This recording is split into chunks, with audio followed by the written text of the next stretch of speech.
මෙන්න මේ ටික තමයි මම අද ලන්ච් එකට හදාගත්තේ. කැරට් සලාද හදලා බිත්තර තෙර දාලා දඹලයි පරිප්පුයි කිරට. ඉතින් මට හිතුණා මං හැදුවේ ඒක කොහොමද කියලා ඔයාලත් එක්ක ෂෙයා කරගන්න. ඒ විතරක් නෙමෙයි රසම රස මාරි බිස්කට් කැරමල් පුඩින් එකකුත් හැදුවා. එහෙනම් ඉතින් මේ වීඩියෝ එකත් එක්ක දිගටම ඉන්න කියලා මං ආදරයෙන් මතක් කරන ගමන් අපි යන්නේ කැම ටික හැදුවේ කොහොමද කියලා බලාගන්න. මුලින්ම අපි පරිප්පු ටිකක් පෙඟෙන්න දාගමු. මං දඹල වලට පරිප්පු දාගන්නේ ටිකක් පෙඟෙන්න ඇරලා. ඉතින් ඒ අතරේ ඔන්න දඹලයකට ඕන කරන ලුණු ටිකක් කපා ගත්තා. මේ තියෙන්නේ මං කපාගත්ත දඹලයක. ඒකට තියෙන ලුණු සුදු ලුණු අම්මිරිස් කරපිංච දාලා තුන පහ ටිකක් කහ ටිකක් මිරිස් කුරු ටිකක් ලුණු ටිකක් දාලා මේ විදිහට තියාගත්තා. ඔන්න ඊළඟට කපාගත්ත උඹලකර ටිකක් මෙහෙම දාගත්තා. දැන් ඉතින් පරිප්පු එකත් මේ විදිහට හොඳට පෙඟිලා තියෙන්නේ. ඊට කලින් අපි දඹලයකට පොල් කිරි ටික දාගමු මෙන්න මෙහෙම. මං නම් පොල් කිරි ටික දාලා තමයි මේ විදිහට පරිප්පු ටික හොදගෙන හොඳට දාගත්තේ. ඊට පස්සේ ඉතින් මිරිස් 3-5 කලවම් වෙන්න මම මේක හොඳට මෙහෙම කලවම් කරගත්තා. හරි ඉතින් එහෙම කලවම් කරලා මේක හොඳට වහගෙන ඩිපේ තියාගෙන හොඳට තඹ ගන්න තියෙනවා. කලවම් කරලා මම මෙහෙම හොඳට තැම්බෙන්න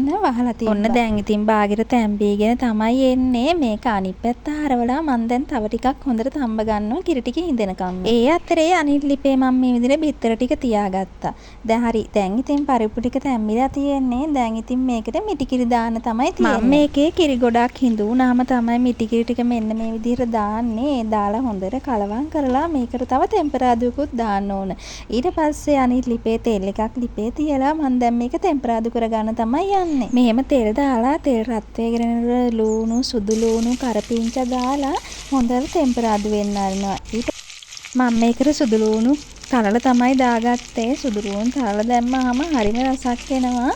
ඉතින් ඔයාලත් මෙහෙම ටෙම්පරාදු කරනවා නම් තලල දාගන්න සුදු ලුණු එක හරිම රසට තියෙනවා. මේ විදිහේ කැලි මිරිස් ටිකකුත් දාලා කලවම් කරලා ටිකක් කැලි මිරිස් ටික බැදුනට පස්සේ මම මෙන්න මේ විදිහට ටෙම්පරාදුව දඹලයකට දාගන්නවා. ඒ ලුණු ටෙම්පරාදුවට මම වෙන තරම් අබ දාගන්නවා. ඒත් අපේ ගෙදර අබ ඉවර වෙලා. අබ දැම්මත් හොඳ රසක් එනවා මේකට. මෙහෙම කලවම් කරලා ඒක වහලා තියලා දැන් අපි යමු බිත්තර එක තෙල් දාගන්නේ කොහොමද කියලා බලන්න. මම මේ විදිහට බිත්තර ටික ඔක්කොම කටු අයින් කරලා මෙන්න මේ විදිහට කහ මදේ නැති පැත්තෙන් හොඳට මෙහෙම පිහියෙන් පලා ගන්නවා. ඒතකොට තමයි අර ටෙම්පරාදු තියෙන ඒවා හොඳට බිත්තරේට උරා ගන්න. මම මේ කපාගත්ත ලුණු එකට ලුණු ටිකක් දාලා හොඳට කලවම් කරගත්තා. ඊට පස්සේ තෙල් රත් වෙගෙන එනකොට ඒ ලුණු ටික ඇතිලියට දාගෙන කලවම් කරගන්නවා ටිකක් ටෙම්පරාදු. ඊට පස්සේ සුදු ලුණු අමු මිරිස් කරපිංච ටික මේ විදිහට දාගත්තා. කොහොම ඉතින් විනාඩි 3ක් විතර ටෙම්පරාදු වෙන්න තියාගත්තා. එහෙම විනාඩි 3-4කින් ටෙම්පරාදු වුණාට පස්සේ තමයි මම මෙහෙම උඹලකර ටික දාගත්තේ. උඹලකර ටික දාලා හොඳට කලවම් කරලා මම මෙන්න මේ විදිහට තව විනාඩි 2ක් විතර තියාගත්තා. ඊට පස්සේ කෑලි මිරිස් ටිකක් දාලා කහ ටිකක් දාලා හොඳට කලවම් කරලා තව ගම්මිරිස් කුරු ටිකකුත් මේකට දාගත්තාම හොඳ රසක් එනවා. මම ඉතින් ගම්මිරිස් කුරු ටිකකුත් දාගත්තා මේ විදිහට. දැන් හරි ඔන්න ඔය විදිහට මේ පහේ ටික ඔක්කොම දාලා හොඳට කලවම් කරලා දැන් ඉතින් මේ ටෙම්පරාදුවට ගලවගත්ත බිත්තර ටික කලවම් කරලා දාගන්න තමයි තියෙන්නේ. මං ඉතින් මේ බිත්තර ටිකත් හොඳට කලවම් වෙන්න දාගත්තා.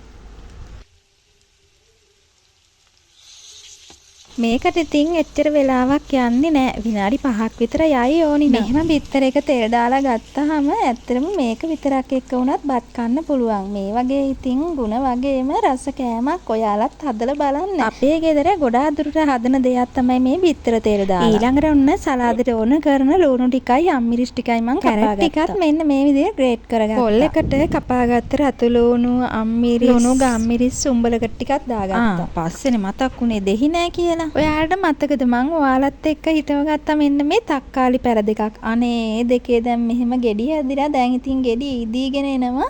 ඉදිච්ච ගෙඩි දෙකකුත් තිබ්බා. මං ඉතින් සලාදෙට දාන්න හොඳයි කියලා ඒ ගෙඩි දෙකත් මෙන්න මේ විදිහට කඩලා ලස්සනයි නේ තක්කාලි ගෙඩි දෙක. මං ඉතින් ඒ ගස් දෙක ගත්තේ මෙන්න මේ චූටියෙන් චූටියට හැදෙන ගෙඩි නිසා. එන්න මේකත් හොදලා දැන් අපි මේකට දාගමු.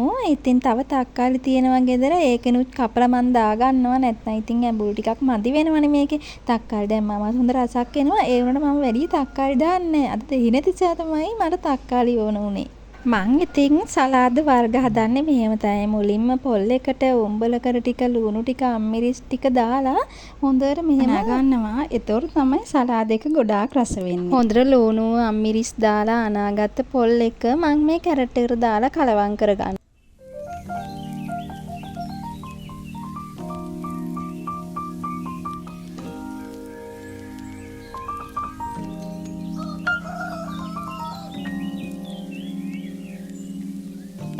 හරි ඔන්න මං අද දවල් කෑම එක හදාගෙන ඉවරයි. මේ තියෙන්නේ කැරට් සලාද, එතකොට බිත්තර තෙල් දාලා, දඹල පරිප්පුයි දාලා කිරට. ඇත්තරම මේ මෙනු එක හරිම රසයි. ඔයාලත් හදලා බලන්නකෝ. දඹල තෙල් දාලට වැඩිය මේ විදිහට පරිප්පු එක්ක තමයි මං ගොඩාක් දුරට කිරට හදන්නේ. හරිම රසට තියෙනවා. හරිම සිම්පල් කෑම ටිකක්. ඉතින් ඒ වගේම ගොඩාක් ලේසි. මට ගොඩක් වෙලා ගියෙත් නෑ. අද තනියම තමයි මම මේ කෑම ටික හදාගත්තේ. හැබැයි ගොඩාක් රසටත් තිබ්බා. රස වගේම ගුණයි. හැබැයි දඹල එහෙම ගොඩාක් ගුණයිනේ. ප්‍රෝටීන් බහුල ආහාර. මේ බිත්තරත් එහෙමයි. බිත්තරේ බදිනවට වඩා මෙහෙම තම්බලා නිකම්ම කනටත් වඩා තම්බලා මෙහෙම තෙල් දැම්මහම උඹලකට ටිකක් දාලා හරිම රසට තියෙනවා. කැරට් සලාද කන්නේ නැති අය ඔන්න අද ඉඳලා කැරට් සලාද කන්න හොඳ. කැරට් උයනට වඩා මේ සලාද හදලා ගොඩාක් රසයි. කැරට් ජූස් හදලත් බොනවනේ. මං නම් එහෙම බීලා නෑ කවදාකවත්.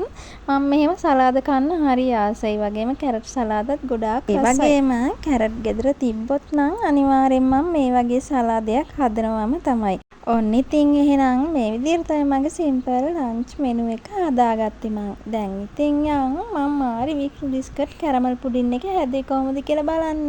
මම මේ පුඩින් එක හදන්න ගත්තේ කිරිපිටි. ඉතින් කිරිපිටි කෝප්පෙන් භාගයක් වගේ මං එහෙම ලොකුවට මැනලා ගත්තේ නෑ. භාගයක් වගේ අරගෙන හොඳට දිය කරලා උකු වෙන්න දිය කරගත්තා. දිය කරගෙන මේ බ්ලෙන්ඩ් ජාරයකට දාගෙන දැන් මම මේ දාගන්නේ මාරි බිස්කට්. ඒ දාගන්නේ මේ මාරි බිස්කට් බ්ලෙන්ඩ් කරන්න කලින් හොඳට පෙඟෙන්න ඕන. ඒ වගේම කිරිපිටි ටික නිවෙන්නත් ඕනි. මම මේකට බිත්තර දානවනේ. ඒ නිසා මං හොඳට නිවෙන්න මේ කිරිපිටි ටික මුලින්ම හදලා තියාගත්තා. හොඳට මතක තියාගන්න නිවෙන්න කලින් නම් බිත්තර ටික දාන්න එපා. ඒකට ලුණු ටිකකුත් දාගන්න. මන් ළඟ වැනිලා තිබ්බේ නෑ. ගෙනලා තිබ්බ වැනිලා එක ඉවර වෙලා. ඉතින් මං එන සාල් ටිකක් කුඩු කරලා මේ විදිහට හොඳට දාගත්තා. මේකෙන් හොඳ රසක් වගේම හොඳ සුවඳක් එනවා. දැන් ඔන්න කිරි ටික හොඳට නිවිලා තියෙන්නේ. ඉතින් මම මේකට බිත්තර අද 4ක් ගත්තා. බිත්තර 4ත් මං මේ විදිහට කඩලා දාගෙන මං මේ පුරින් එක හදන තැටියට තෙල් ටිකක් දාගන්නවා. ඊට පස්සේ ඔන්න ඒ තැටිය පැත්තකින් තියාගෙන දැන් මං සීන් ටිකක් කැරමල් කරගන්න තමයි හදන්නේ. ඇතුලිය මෙහෙම රත් වෙගෙන එනවත් එක්කම මම සීනි දාගත්තා. මෙහෙම සීනි දැම්මට පස්සේ මං අඩු ගින්දරේම තමයි තියාගත්ත ලිප. කොයි වෙලාවකවත් මේ සීන් ටික කැරමල් වෙන්න කලින් මං හැන්ද ගහන්නේ. හැන්ද ගහන්නේ සීන් ටික ඔක්කොම මේ විදිහට කැරමල් වුණාට පස්සේ. ඊට පස්සේ මං නටන උණු වතුර මේස හැන්දක් විතර මේකට දාලා හොඳට කලවම් කරගන්නවා. දැන් සීනි කැටි කැරමල් වෙලා තියෙන්නේ. දැන් මම මේ තැටියට දාගන්නවා මේ ටික. ඊට පස්සේ මේ කැරමල් ටික තැටිය වටේටම දාගත්තා.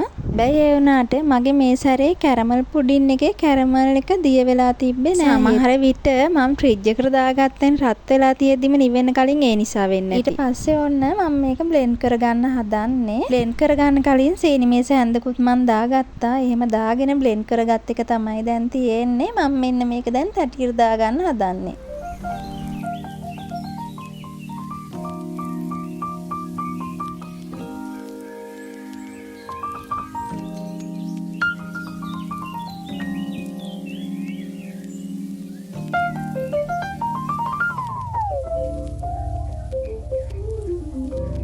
හරි ඔන්න ඉතින් දැන් ෆොයිල් එකකින් වහගෙන රයිස් කුකර් එකේ විනාඩි 40ක් තම්බ ගන්න තමයි මං හදන්නේ.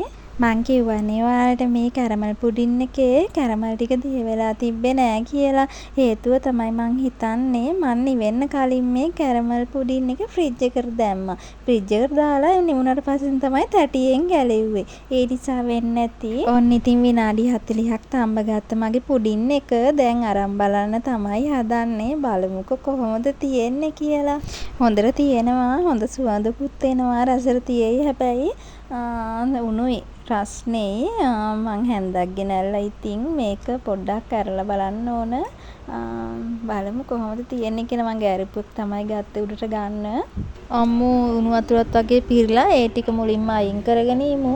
අනිවාර්යෙන්ම ඔයාලා එහෙම මේ වගේ කැරමල් පුඩින් එකක් වගේ එහෙම හදනවා නම් මේ ෆොයිල් කොලයක් හරි හොඳ තද වෙන්න රෙද්දක් හරි තියන්න. නැත්තම් වතුර ගියොත් නම් සවුත් වෙලා යනවා.